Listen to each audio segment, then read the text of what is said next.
Thank you. I would like to start off by asking you the question that's on everyone's mind. It's the thing that people really want to know and probably need to know. Bronstein or Bronstein? Bronstein, although it is not the correct pronunciation. Okay. It really should be Bronstein, for those students of German. But I go by Bronstein. Bronstein. Yep. Now everyone can relax and know there we go. So, very important. So we'd like to know talk about your road to Peabody. Right. Well, I began my career as a pianist. All my degrees are in piano, and I really did it with the intention of playing and also teaching. That's, and I wanted to continue to study. But I've taken a couple of detours along the way. When I finished my doctorate, I started a chamber music ensemble with some colleagues at Stony Brook, and the purpose of the ensemble really was to focus on new works, new music, and to do it in a way that was maybe less typical of the way contemporary music gets presented, which is to say we would actually develop repertoire pieces and, give many performances to pieces that we commissioned, and which made it quite unusual actually for an ensemble like that. And there was also a very strong educational component to what we did as well. We did residencies at universities and colleges and schools and all that kind of thing as well. So it was the focus of it was new music, but it was really, as I said, an educational entity and something that we were really trying to carve out a niche for ourselves in a sense, which is, and I learned a lot in that process, because I think, as most people know, selling new music is probably one of the hardest things you can actually have to sell. And so, this idea of how to do something and think about something in an entrepreneurial way, how to make something accessible that maybe is less accessible. Those are all sorts of things that, I've been thinking about for some time. I actually got interested, I've been interested in orchestras for years and years, but actually found my way to orchestra management partly by accident, in a sense, because I grew up in Boston around a great orchestra. But when I came to a point in my playing career where I was kind of looking down the road and thinking to myself, do I want to keep doing this? And I got to do more playing, frankly, than I ever imagined I'd be able to do, and it was a fantastic experience. But in sort of thinking about what is it that I really want to do next, I started to get fascinated with orchestras. I was a fellow with the League of American Orchestras, and that was sort of my indoctrination to all of this. And then from there, I went on to, of course, work in a number of orchestras, most recently the St. Louis Symphony. But it's always been sort of from the perspective of being a musician, being a performer, so understanding what it means, to get up there, and put yourself on the line as a performer. And that's, I think you can only really understand that if you've done it. But at the same time, coming at it from the perspective of, how do you, and this is certainly the case with orchestras, how do you create an audience? How do you build, how do you build that base of support? How do you balance all of the things that you have to balance in a major orchestra these days? From financial issues to musical and artistic issues to personnel issues, community issues, all of the things that are it's a complex organization. So as I thought about sort of the next step for me, I'd been working with orchestras for about 16, 17 years. It became, as I was thinking about what I wanted to do next, this was actually a very natural evolution for me. I always knew that I wanted to do something like this, and I never knew if I'd get the opportunity to do it. One never knows if the right thing would come along. And when this opportunity came along, exactly the right thing, I felt, I hope people here will feel that too, the right thing at the right time. I first of all, I couldn't be more excited about coming here. And I've said this to a number of folks that, I said this to my wife when it became real that this was going to happen. I said, I am more excited about going to this opportunity than I've ever been about anything else. And I've gone to some pretty great places to work in my past, and so I can say that with some authority, I think. But it's because it's the right thing at the right time. It brings me back to where I really started my career. I mean, one of the things I neglected to mention was my first job actually in the orchestra business was the Civic Orchestra of Chicago, which is a training orchestra for the Chicago Symphony, and clearly an educational entity. But coming back to that now in a place like Peabody, with all of the opportunity that exists here. I mean, first of all, it's this amazing 157-year history. It's also, I think, so it's this. It is a great brand.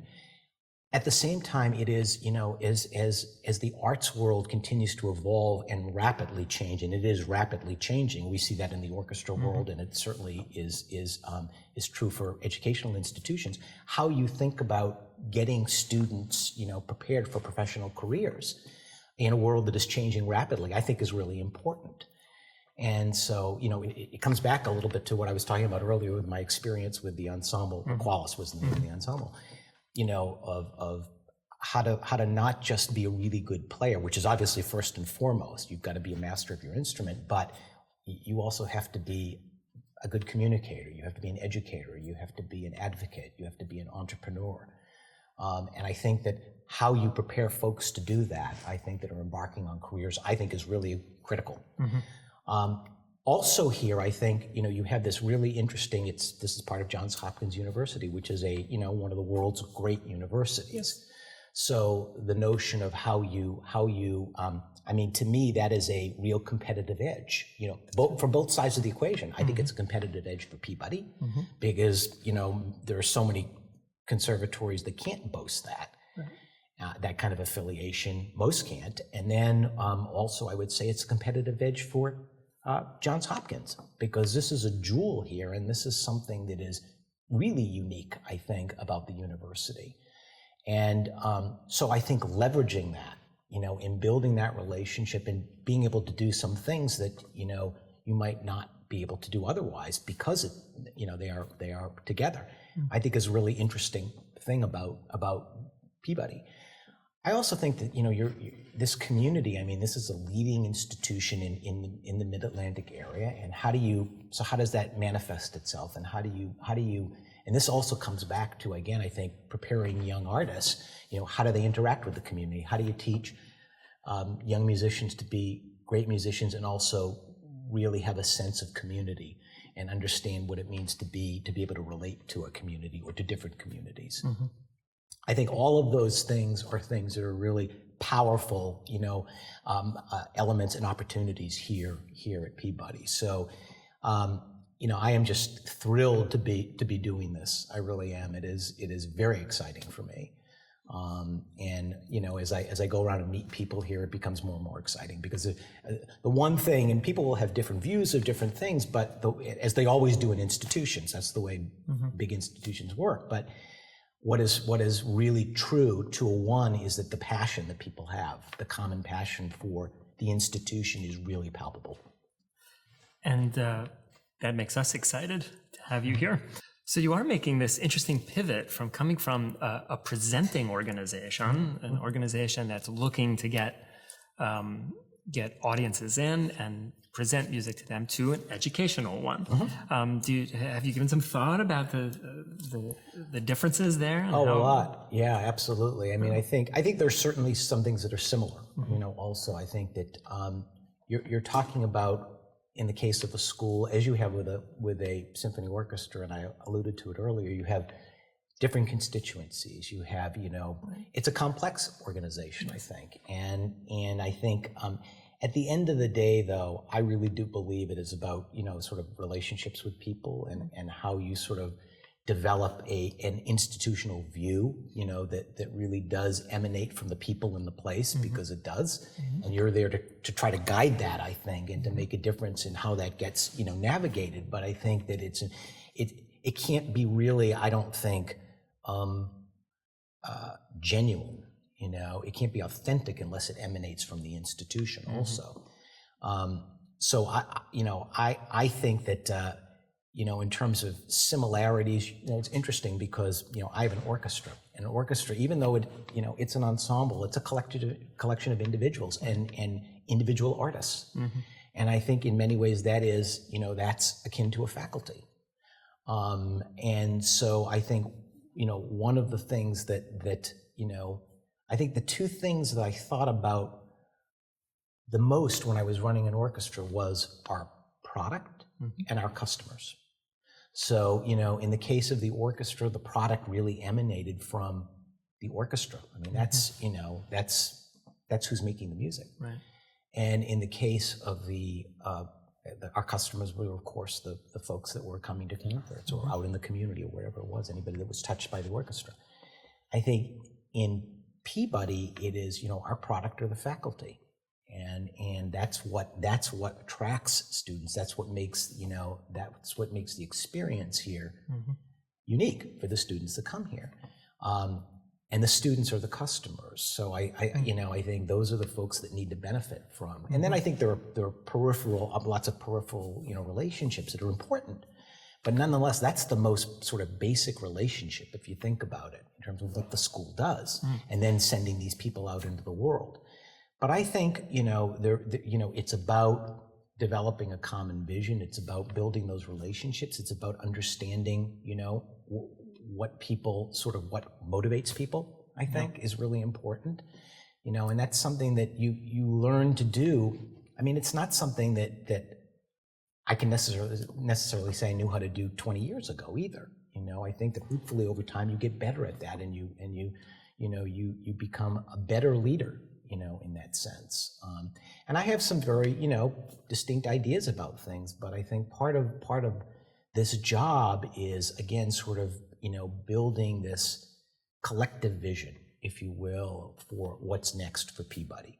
And I think that's a really critical question, because the reality of it is that institutions don't stay the same. Nothing stays the same. It's either going to go like that or it goes like that. And I think one of the great challenges for all institutions, schools, symphony orchestras, whoever, is that how does that evolve, and how do you look ahead, to what's coming, and what's going to be necessary, for the future, and how do institutions deal with that? How do they prepare themselves for that? And I think that's, one of the really interesting questions, and that I know that we're thinking about here and we'll continue to think about. And we'll be thinking about it 10 years from now too, because it'll continue to evolve. What do you think the 21st century music student needs to know? What does they look like? What's the skill set that they need to have? Well, the first thing I would say actually is that no matter what anybody says, you never know where you're really going to land. Nobody can predict the future. That's right.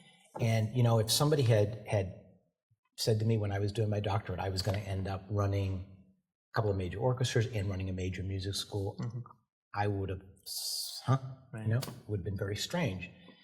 And here I am. And I think my point is that you have to be prepared. I think if you really want to maximize your talents, whatever they may be and wherever they may take you, I think the artist today needs to be prepared to be, for lack of a better word, holistic, and I think this is a very real challenge that exists. I don't mean to minimize it, because I think, we all know from having trained as musicians that that is a singularly focused thing to really develop those skills and to be at a level where you can compete, right? So I mean, everybody understands that you've got to be able to be a great player to compete and win the auditions or whatever it is you're going to do. But I would argue it's not enough anymore, because I think what's happening, and you're seeing it in the orchestra world, and you'll see it, I think, continue to evolve, which is to say, you take the St. Louis Symphony by way of example, that, we have community programs, a broad base of community programs, which engage about 90% of the orchestra, participate in these programs. And in a significant way, and their presentations and their ensembles and their everything from, a program we do in the chemotherapy center at St. Louis University's hospital, to, community centers, to parks, to all the things that adopt a school. Point is that for people to be ready effectively to take on these roles, I think, the demands are different than they maybe were 20, 30, 40, certainly 50 years ago, and certainly 150 years ago when Peabody was founded, 157 years. So I think that, what I said earlier about learning to think as an entrepreneur, whatever that means, learning to think about your audience. How do you develop an audience? What does that mean? How do you communicate? How are you an advocate for what you do? How do you think about the business aspect of being a musician? And I think whether you're going to play in an orchestra, or whether you're going to start a chamber ensemble, or whether you're going to teach and have to develop a studio, whatever it is, you're going to need those skills in a world, I think, that is increasingly competitive, that is increasingly distracted, and that increasingly demands people to develop their own niche and to see themselves as a commodity, as an entity that they have to promote, maybe as partially promote, but really just think about themselves as how can I make myself? How do I bring my talents to the marketplace? So I think it is changing, and I think it's going to continue to change, and so I think it is a really important part of the equation. Are there? I'm very interested in the fact that you were so interested in new music when you're there, and how was the St. Louis Symphony actively interested in that as well? Well, it's an interesting question, because I going back to the chamber ensemble, it was our niche, right? And we built kind of a career out of it. That's what we did. We created something where it didn't exist before. There weren't many examples of it, and so when it came to running an orchestra, what of course you're confronted with is how do you balance your product? How do you balance? One of the biggest challenges I think for orchestras today is programming, and it goes back to that question of developing audience, right? Because if you're running an orchestra, you have to sell tickets, and you have to create. There has to be visibility, and there has to be vibrancy around the institution. And one of the ways you do that is by a breadth, I think, of audience. And one of the things I think we've done successfully in St. Louis is build that and develop the programming, expand the programming, so that you have this kind of breadth, of people that come through the door, and have very different experiences with the St. Louis Symphony. But the point is that they're coming to have an experience there, and I think new music is part of that, but it's not, it's not the dominating part of it. It's one piece of it. I think that, again, coming back to the question of how you balance programming is so important, in the presenting business, as you articulated. So, but I think new music is important. I think it's important for students because, it's important to understand the music of your time too. I say the same thing about popular music. I actually grew up, I love popular music, I love rock music. I grew up, so I have very eclectic musical tastes. And, I think it's, to think broadly is really critical. Yeah, well, I think one of the things that you may be reminded of from your days in Equalis is that actually we don't have to sell new music to the students here. They want it. They're interested in it. They want to play it. They want to do it. I think they're very exciting opportunities for that. And I'm so glad to hear that your musical interests range so far, because I think many of us here feel that is part of the equation today for people.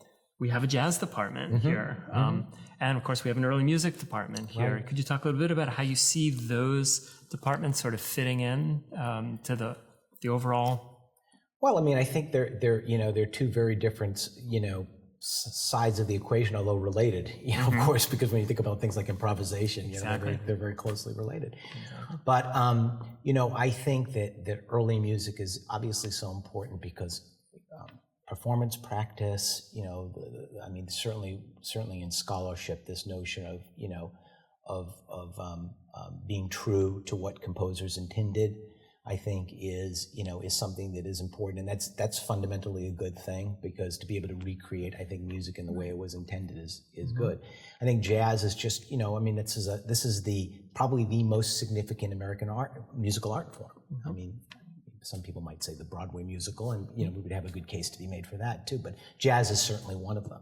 So I think, that kind of energy, that kind of, focus also as part of the school, I think is, again, very different, part of the pianist down the hall who's, practicing for their senior recital or master's recital.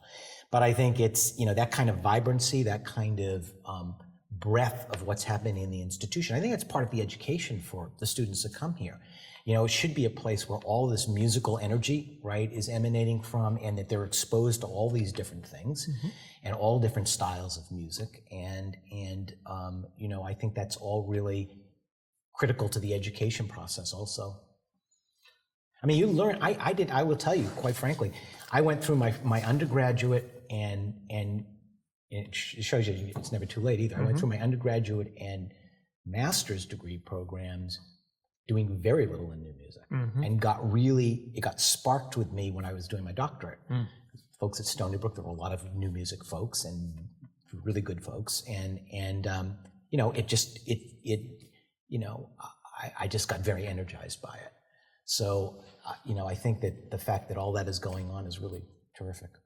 And I think you'll find that there's a lot of energy in all kinds of those ways, including a very the composition department. The composition is big draw here, and is I think that you're going to have that kind of energy in this place. Yeah. Oh. But yes, this idea that the music student of today has to be fluent in so many different languages, musical languages. Yeah. Right, and if you're doing, if you're playing in the St. Louis Symphony and you have, Bernard Labadie comes through to conduct, a week with a reduced orchestra, and Bernard he's gonna ask for, things that are stylistically, accurate. That's right. And I think that, it's one of that can be a challenge for even major orchestras, I think, but, that will be demanded, I think. So that kind of exposure to that is really important. That's right.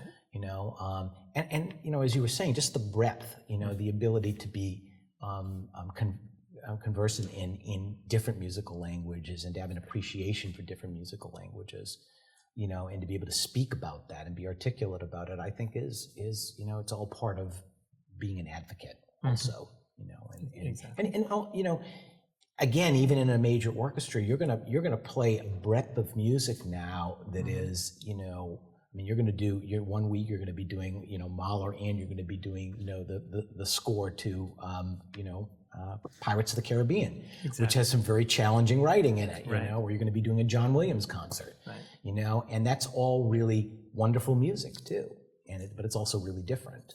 So. And as I was saying with contemporary music, actually, the students are way out in front of us. Oh, yeah. A student, I'll do an hour coaching on a late Beethoven string quartet. Then that student, as they're leaving the studio, will put their iPod in and be listening to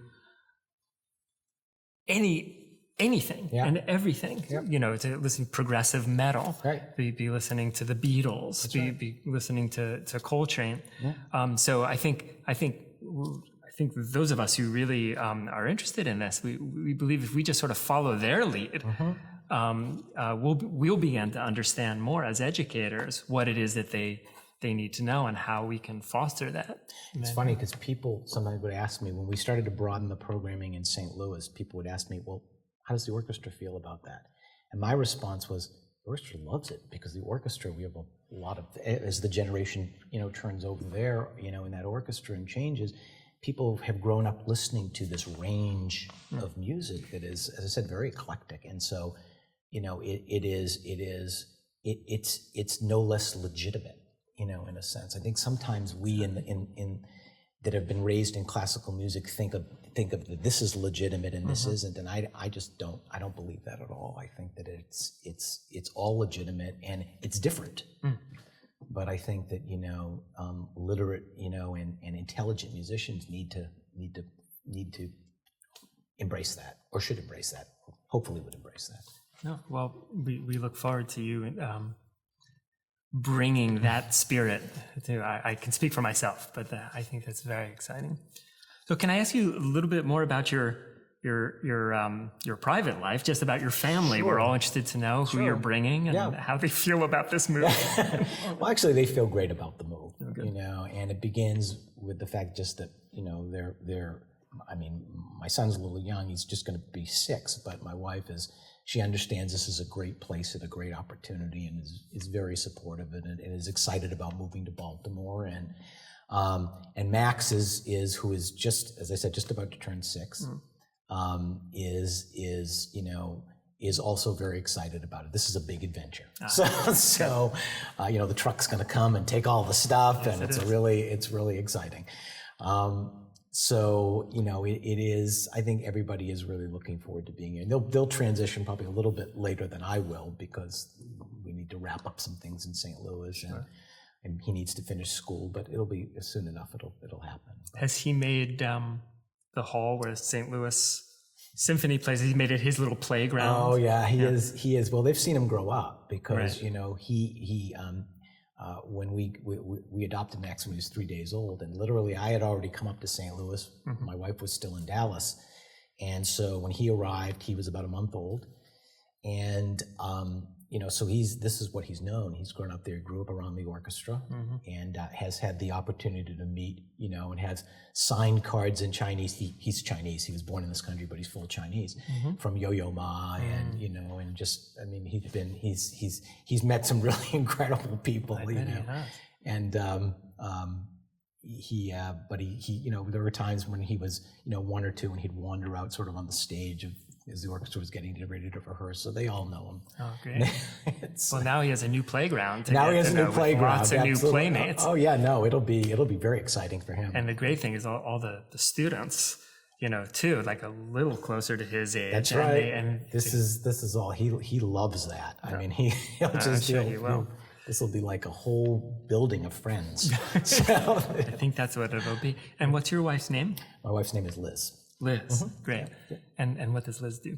Liz is actually in medical administration. She is currently running the orthopedics area for a couple of hospitals in the SSM system in Missouri, and she is when she comes here, she probably will we'll get settled for a while before she does anything here, and then we'll see what she's. But that's her what she's done for her career. Great. Yeah. So I could ask you. It's sort of a typical question, and maybe not a totally fair question, but 5 years from now, 10 years from now, what would you like to see happening here? What would you like? What do you envision for Peabody in the brief time you've had to think about it? Mm-hmm. Well, that's a really good question, and I can attempt to answer it. Although, as I said, I think part of this process will be about organically talking to people here, listening to people, stewarding that and finding the right direction. But I think certainly building on the history of the institution. I mean, there is an amazing history here, and I would say first and foremost, quality, excellence, in what's being done, in the teaching, in the students that are coming out of here. Mm. But I would add to that and say also, students that are emerging that are prepared for the environment, this very, very fluid, changing environment, that they have the kind of facility, and I don't mean musical facility, but facility in their, in how they are as people, to be able to adjust and adapt to that and make the most of their talent. Mm. I think that's something that's really important. That's nice. I would also say that I think, as I think we were saying earlier, the competitive edge of Peabody is that it is part of this great university, one of the competitive edges, and vice versa. So I would say that, I see the opportunity for, some wonderful partnerships and collaborations and things that bring music together with things that go on, in the rest of the university, different schools. And, I think that's powerful. I think the community piece of all of this, the notion that we have at our doorstep, this very vibrant city with all different kinds of communities, and I think that utilizing that as a way of, relating to the community, this institution relating to the community, and because even though people come here to study a particular discipline, I think that it's part of the community, and I think that should be, if we don't use that, then it's a lost opportunity. I think for teaching these young musicians what that really means.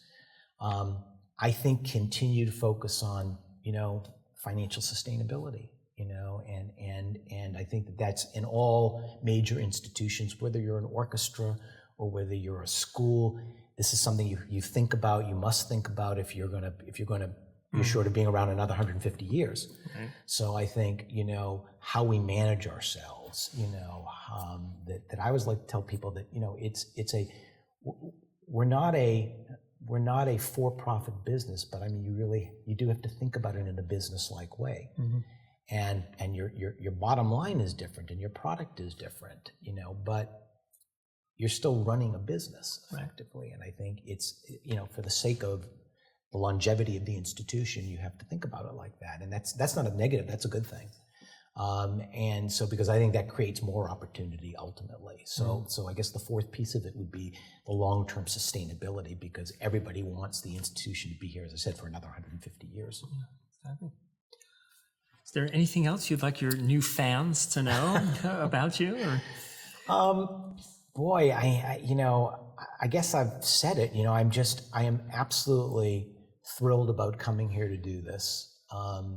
It is a great place, and I'm looking forward to working with you and your colleagues and the faculty, meeting the students, working with the staff here, advisory board of Peabody. I mean, all of these great constituencies that are part of the energy of this place. And I guess one thing I'd like people to know is that I want people to consider me very accessible. I want them to feel that they can come up and talk to me, and it's give me feedback on things, and it's I'm very transparent in that way, and I want to hear that. I may not always agree with something, sometimes I will, sometimes I won't, but I'm going to learn from it.